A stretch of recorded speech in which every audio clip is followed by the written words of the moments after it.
Hello guys! Today, tuturuan ko kayo on how to factor general trinomials. Okay, let's start.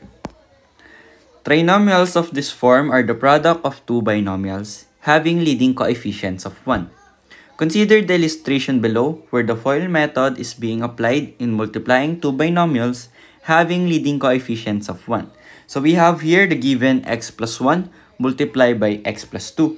So using the FOIL method, we have the first term as x squared, the outer term as 2x, the inner term as x, and the last term as 2. And finally, pag kinombine natin yung like terms, we will arrive by the product of x squared plus 3x plus 2.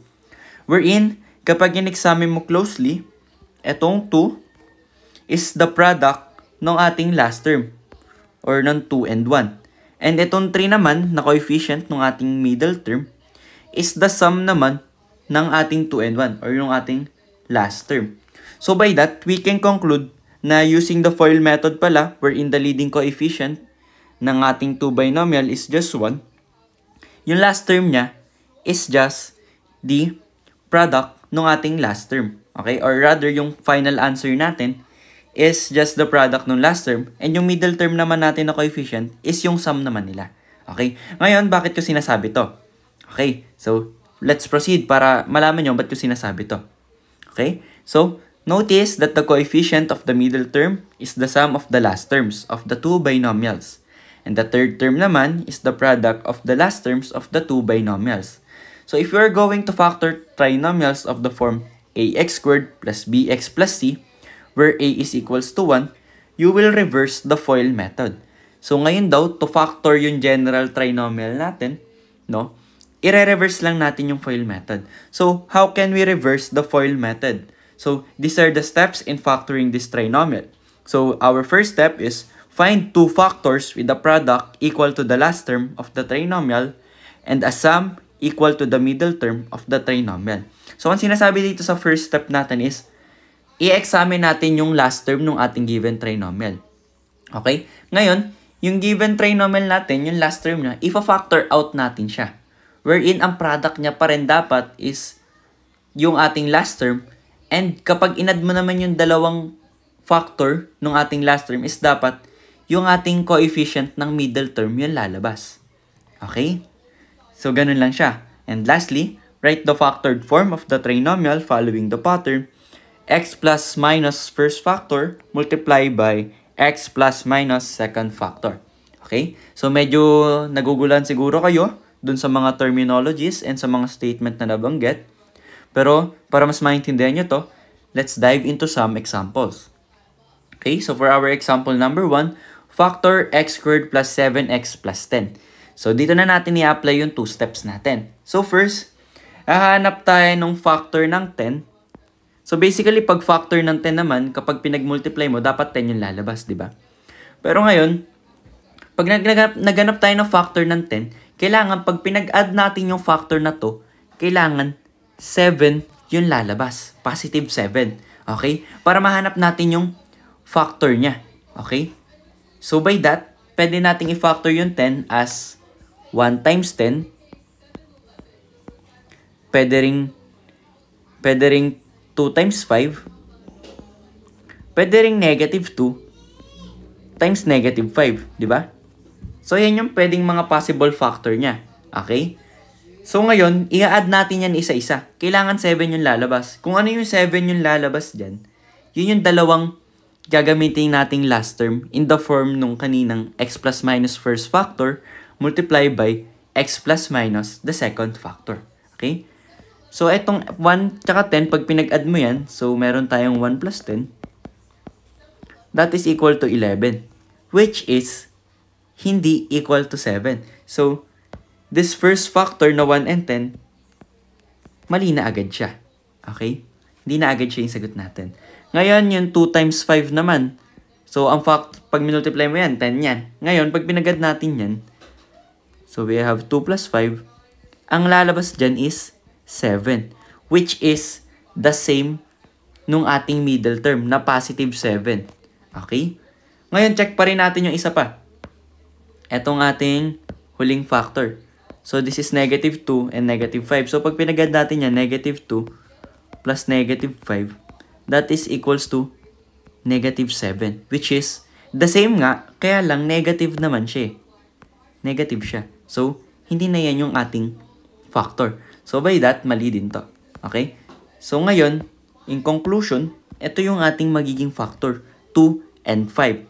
So, ngayon, meron daw tayo na kapag may given tayong trinomial na ganyan, ang gagawin lang natin is to factor that out, that is x, plus minus nung ating factor. So, ngayon, ang factor kasi natin is 2 and 5. So, pwedeng 2 muna. So, x plus 2 multiply by x plus 5 naman. Okay? So, as you can notice, itong 2 and 5, yan yung ating factor. Okay? Pwedeng magbaliktad dyan. Pwedeng x plus 2 multiply by x plus 5 multiply by x plus 2, or pwedeng ito rin na x plus 2 multiply by x plus 5. Vice versa, parehas lang naman sila. Okay? So, let's check this kung same ba yung lalabas na x squared plus 7x plus 10 using the FOIL method. So, first is itong first term natin, which is x times x equal to x squared. And then yung ating outer term, so this is x times 5, that is 5x. Plus yung ating inner term na 2 times x, that is equals to 2x. 2 times x is 2x. And then finally, yung ating last term na 2 and 5, 2 times 5, that is positive 10. Ngayon, we have like terms, 5x and 2x. We can further simplify this into x squared. And then 5x plus 2x is 7x plus 10. Ngayon, same yung lumabas. Okay? That means na tama yung ating factor. Okay? So, our final answer is x plus 2. Our final answer is x plus 2 times x plus 5. So, ito yung ating factor. Okay? Ayun. So, let's proceed sa ating example number 2. Factor x squared plus 2x minus 15. So, first, ipa-factor out natin tong negative 15. So, tandaan nyo, kasama din yung ating sign kapag nagpa-factor tayo. So, we have negative 15. Okay? So, ano-ano yung factor ng negative 15? We have negative 3 times 5. We have also negative 5 times 3. Okay? So, ngayon, negative, yan lang yung mga negative 15. Meron din naman tayo yung parehas positive, ganun, or parehas negative. Pero ang goal kasi natin is to obtain negative 15. So, kung nagparehas positive ka na 3 times 5, that is positive 15. Kapag parehas ka naman nag-negative na negative 3 times negative 5, positive 15 pa rin yung lalabas. So, hindi natin mamimit yung goal na kailangan negative yung lalabas na last term natin. Okay? So, ngayon, nahanap na natin yung factor niya na magbibigay sa atin ng negative 15. I-add natin tong mga to. Okay? So, ngayon, we have negative 3 plus 5 and that is equals to 2. Okay? So, ngayon, ang ating middle term is positive 2. Ang lumabas dito sa ating, kapag ang factor natin is negative 3 and 5, 2 din. So, parehas. Tama siya. Ngayon, check naman natin tong negative 5 plus 3. Okay? Negative 5 plus 3. That is equals to negative 2. Ngayon, same sila. Kaya lang, negative naman yung ating to dito. Unlike dito, positive dapat siya. Okay? So, by that, we can conclude na etong factors yung kailangan natin para sa ating given trinomial. Okay? So, by that, ang ating factor is x. So, either of the two, kung negative 3 or positive 5 yung gagamitin mo. So, lagay pala natin dito para di kayo malito, no? So, the factors. So, ang gagamitin natin is negative 3 and 5. Na-chinek naman natin kanina. Okay? So, either of the two, kung negative 3 or 5, the same lang naman siya. So, unahin natin yung negative 3. So, we have x minus 3 times yung 5 naman na x plus 5. Okay? So, ito na yung ating final answer. If i-check nyo yan, same lang din naman yung lalabas. Using yung FOIL method, ito rin yung lalabas dyan. Okay? So, proceed tayo sa example number 3 natin. We have factor x squared minus 5x minus 24. Ngayon, first thing we need to do is to factor out negative 24. Na kailangan, pag pinag-add natin, etong negative 5 yung lalabas. Okay? So, let's find the factors of negative 24. We have negative 1 times 24. We can also have negative 24 times 1. Meron din tayong, let's say, negative 2 times 12 or negative 12 times 2. Okay? So, pwede rin namang, kapag 3 naman, so pwede tayong magkaroon ng negative 3 times 8. Pwede rin namang negative 8 times 3, baliktad naman. Okay? So, pwede rin namang negative 6 times 4 or negative 4 times 6, baliktaran lang ulit. Okay? So, ngayon, ang dami nating factor, no? So, ngayon, isi-simplify natin yan isa-isa. I-add naman natin siya. Kailangan kapag in-add natin sila, ang lalabas, negative 5. Okay? So, this one, meron tayong negative 1 plus 24, which is equals to 23. So, hindi na agad. Hindi na siya equal. Not equal. Okay? And then, ito naman, negative 24 plus 1, that is equals to negative 23. So, hindi na rin siya equal. Kasi kailangan negative 5 eh. Ngayon, ito namang negative 2 and 12. Negative 2 plus 12, that is equals to 10. Hindi na rin pwede. Wala pa tayong nakikita.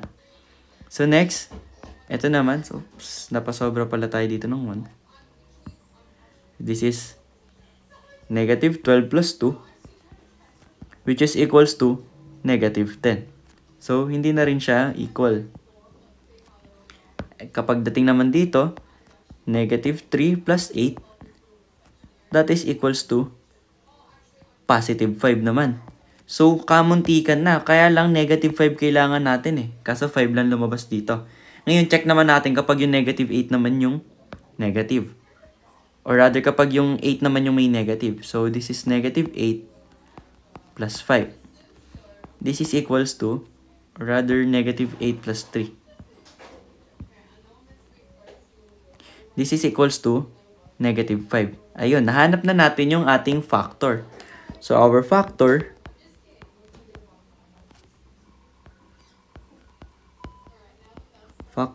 is negative 8 and 3.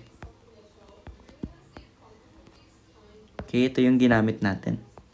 Okay, so by that, ang ating factor sa given trinomial natin is equal to x minus 8, yung negative 8 muna unahin natin, multiply by x plus 3. Okay, so pwede nyo uli siyang i-check using yung FOIL method natin and parehas lang naman yung lalabas na ito, yung given trinomial natin. Okay, so this is our final answer. Yan. So, I hope medyo malinaw sa inyo up to this point kung paano tayo nagpa-factor ng ating mga trinomial using yung ating 2 easy steps lang. Okay? So, for our example number 4, kindly comment down sa ating chat box ang inyong kasagutan sa example na ito. And let's see kung tama ang inyong sagot. Kung medyo nalilito pa, pwede kayong bumalik sa earlier part ng video na ito and panoorin nyo lang siya ng panoorin hanggang sa ma-master nyo yung mga steps na ginagawa natin to factor this completely. Okay? So, ayun na lamang for our lesson for today. I hope may natutunan kayo and maraming salamat sa panonood.